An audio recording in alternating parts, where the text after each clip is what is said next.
Une fonction de densité est une façon de stocker l'information de la loi de probabilité d'une variable aléatoire dont les valeurs possibles forment un continuum. Par exemple, on peut penser à un intervalle. Plus précisément, une fonction de densité permet de représenter une fonction de répartition sous la forme d'une intégrale. Ainsi, le calcul de la probabilité de différents événements faisant intervenir cette variable aléatoire-là vont se ramener à des calculs d'intégrale. On appelle fonction de densité une fonction réelle définie sur les réels qui soit positive, c'est-à-dire qu'en tout point x, f de x est plus grand ou égal à 0, et qui est telle que l'intégrale sur tous les réels, c'est-à-dire de moins l'infini à plus l'infini, est égale à 1. La plupart du temps, les fonctions de densité f que nous considérons seront des fonctions continues. À partir d'une fonction de densité f donnée, nous pourrons construire une fonction de répartition et donc aussi une loi de probabilité.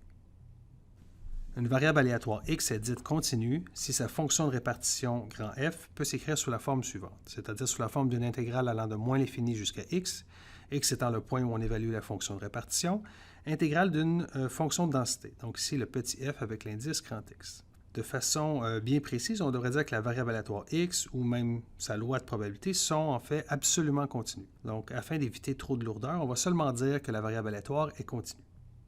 La fonction de densité petit f ici caractérise donc la loi de x. En effet, on sait que la loi de probabilité est caractérisée par sa fonction de répartition, et donc dans le cas d'une variable aléatoire continue, la fonction de densité permet elle aussi de caractériser la loi de probabilité.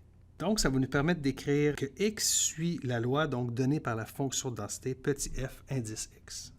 Si x est une variable aléatoire continue, à partir de la définition, on pourra tirer les quelques conséquences suivantes. Premièrement, la fonction de répartition grand F sera continue en tout point. Donc, ceci s'obtient directement à partir de la représentation sous forme intégrale. Il est bien connu de la théorie du calcul intégral qu'une telle fonction, donc ici la variable c'est le petit x, qu'une telle fonction, donc l'intégrale ici en fait, est une fonction continue en tout point. La deuxième conséquence, c'est que la fonction de répartition sera aussi dérivable en tout point.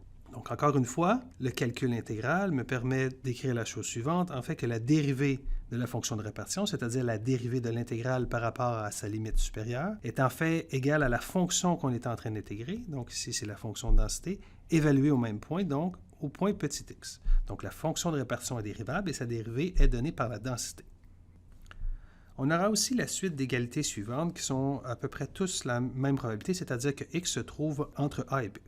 Donc, prenons la probabilité qui est ici. En fait, cette probabilité est exactement égale à f de x au point B moins f de x, toujours la fonction de répartition, au point A. Donc, jusqu'à maintenant, on n'a pas utilisé le fait que x était une variable aléatoire continue et donc que sa fonction de répartition était aussi continue.